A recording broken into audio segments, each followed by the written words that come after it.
Bienvenidos a su canal de Historia Dominicana, al servicio de su conocimiento. Hoy les estaremos hablando de la República Dominicana bajo la ocupación norteamericana. Comencemos. La primera ocupación estadounidense de la República Dominicana se produjo entre 1916 y 1924. Fue una de las numerosas intervenciones en América Latina realizada por las fuerzas militares estadounidenses. El 13 de mayo de 1916 fue llevada a cabo la intervención. El contraalmirante William Banks Carpenter obligó al secretario de Guerra de la República Dominicana, Desiderio Arias, quien había ocupado el cargo durante el gobierno de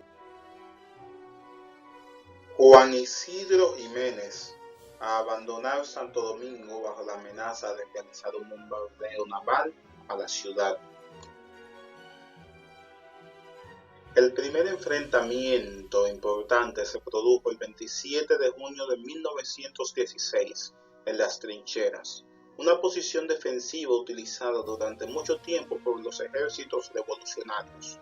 Los dominicanos lo imaginaban tan inexpugnable que le llamaron perdón. Los infantes de marina utilizaron artillería de campaña para bombardear las trincheras, ametralladoras colocadas detrás de las tropas para sofocar el fuego de los rifles de los rebeldes, y luego rápidos ataques de bayoneta para expulsar a los rebeldes de las trincheras. Un enfrentamiento mayor ocurrió el 3 de julio en la Barranquita, cuando 80 dominicanos cavaron trincheras en dos colinas que bloqueaban el paso a Santiago y mantuvieron el fuego de un solo tiro contra las armas automáticas de los marines, antes de que los marines los expulsaran. En noviembre, Estados Unidos impuso un gobierno militar al mando del contraalmirante Harry Shepard.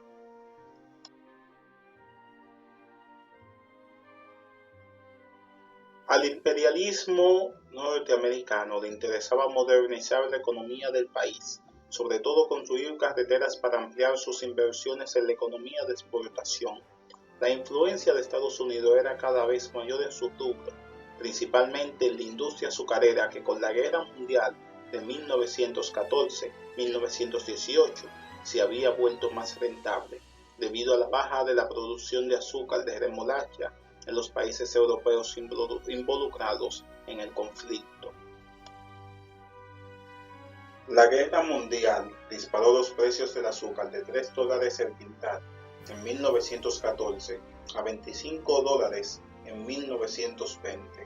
Las exportaciones de azúcar pasaron de casi $5 millones a $45 millones en esos años. Otros rubros como el cacao y el tabaco en hoja también crecieron. El café, en cambio, creció hasta el año 1919, cuando alcanzó los $6.6 millones de exportación y se desplomó tras la crisis que se presentó en 1920. Las exportaciones totales del país pasaron de poco más de $10 millones a casi $59 millones. Esos fueron los años de la llamada danza de los millones. Las exportaciones dominicanas garantizaban el pago de la deuda externa contraída en buena medida con Estados Unidos. En plena Primera Guerra Mundial, Estados Unidos también quería prevenir la influencia de otros imperialismos y fortalecer sus posiciones en América Latina, donde podía proveerse de alimentos y materias primas, en tanto tenía que desviar parte de sus recursos para la guerra. La invasión a Dominicana fue la salida que encontró el imperialismo para imponer el orden de los grupos políticos criollos que no lograban establecerse. Para el imperialismo, ayer y hoy, la búsqueda de mercados donde invertir y generar ganancias es vital. El presidente Juan Isidro Jiménez renunció el 8 de mayo de 1916 con la idea de evitar la intervención. El Congreso nombra entonces como presidente provisional a Francisco Enríquez y Carvajal, quien vivía en Cuba, y regresa para asumir el cargo. Enríquez se perfilaba como una figura neutral en la lucha de los caudillos, pero como presidente, Enríquez rechazó las exigencias de los invasores, por lo que el gobierno de ese país le cortó los ingresos de las aduanas que controlaba. Esta es una ilustración de los marines estadounidenses arribando a Santo Domingo en 1916. En vista de que el gobierno dominicano no cedía a sus pretensiones, las tropas norteamericanas invadieron el país en mayo de 1916 y finalmente el 29 de noviembre de ese año el contraalmirante H.S. Knapp leyó a bordo del vapor de guerra Olimpia una proclama donde se ponía a la República Dominicana bajo la soberanía del gobierno norteamericano. El mismo Knapp quedaba como gobernador militar del país. Desarticularon las principales instituciones del país, como los cuerpos castrenses, la educación, la salud, la judicatura y todo el ordenamiento jurídico legal, en términos del cual se sustentaba, por ejemplo, la propiedad de la tierra, uno de los principales ejes representativos de sus intereses. Además, sus reformas contribuyeron a reducir el poder absoluto de la Iglesia Católica sobre la sociedad, al introducir el matrimonio civil como una modalidad legalmente válida, al igual que el matrimonio católico. Quedó desarticulado también el sistema de caudillos regionales dispersos que imposibilitaba la gobernabilidad del país y que ya había sufrido fuertes rebases en el contexto de la política de exterminio desarrollada por el presidente Ramón Cáceres hasta el año 1911, en que fue decapitado. Entre las ejecutorias de este régimen de fuerza se destacó una vasta serie de medidas al amparo de un conjunto de órdenes ejecutivas que le sirvieron de sustento jurídico legal. En tal sentido, la Orden Ejecutiva número 47 dio lugar a la creación del cuerpo militar, sustituto de las antiguas instituciones castrenses dominicanas, y que el gobierno militar anglosajón denominó Guardia Nacional Dominicana. Este nuevo cuerpo armado surge como una fuerza policial militar destinada a reprimir y a pacificar el país mediante la coerción. Constituyó el reemplazo de instancias armadas como la Guardia Republicana, que sirvió como punta de lanza al gobierno cacerista durante el periodo 1906-1911. También sustituyó al Ejército, la Marina y la Guardia Fronteriza. Otras medidas del gobierno dictatorial de ocupación fueron las reformas al sistema educativo, en el que se destaca la creación del Consejo Nacional de Educación, además de otras mejoras que produjeron un incremento sin precedentes en la matrícula estudiantil de todos los niveles educativos. Un claro indicador de los niveles de atraso vigentes en el país a la llegada de las tropas estadounidenses se revela la proporción de analfabetas absoluto, la cual ascendía a un 90% de la población en edad escolar, que era de 200.000 personas. De este universo, solo unos 14.000 estaban matriculados en distintos grados escolares. Una comisión concluyó elaborando un código educativo antes de concluir el año. Este código estaba compuesto por 6 leyes, entre las cuales se estipulaba la gratuidad y la obligatoriedad de la educación para las edades oscilantes entre los 7 y los 14 años de edad. También se estructuró un nuevo sistema de salud basado en la creación del Ministerio de Salud y Sanidad. Esto fue posible mediante la centralización de las actividades de la salud antes dispersas en los municipios, a cargo de los ayuntamientos, permitiendo organizar un sistema de cuarentena, así como la creación de instituciones hospitalarias en las cabeceras de las provincias San Pedro de Macorís, Santo Domingo y Santiago. Mediante la Orden Ejecutiva número 196, Henry Knapp decretó la estructuración del Ministerio de Sanidad y Beneficencia, que para el año 1919 operaba bajo una legislación que unificó el sistema de salud a escala nacional.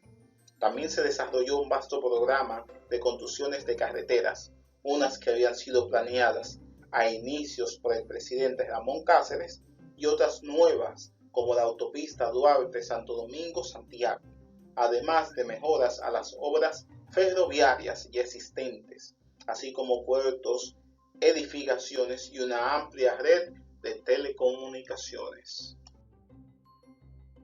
Las autoridades norteamericanas nombraron a Julio Ortega Fierro como superintendente de educación. Este se desempeñó junto a otros que, al igual que él, había estudiado en los Estados Unidos, en mejorar las pésimas condiciones en que se encontraba la educación. En los primeros 4 años ya se daban cifras alentadoras sobre progresos alcanzados.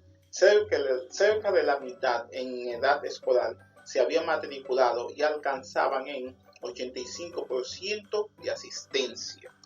La intervención terminó en septiembre de 1966, cuando se retiró la primera brigada de la 82ª División Aerotransportadora, último remanente de la unidad estadounidense en el país.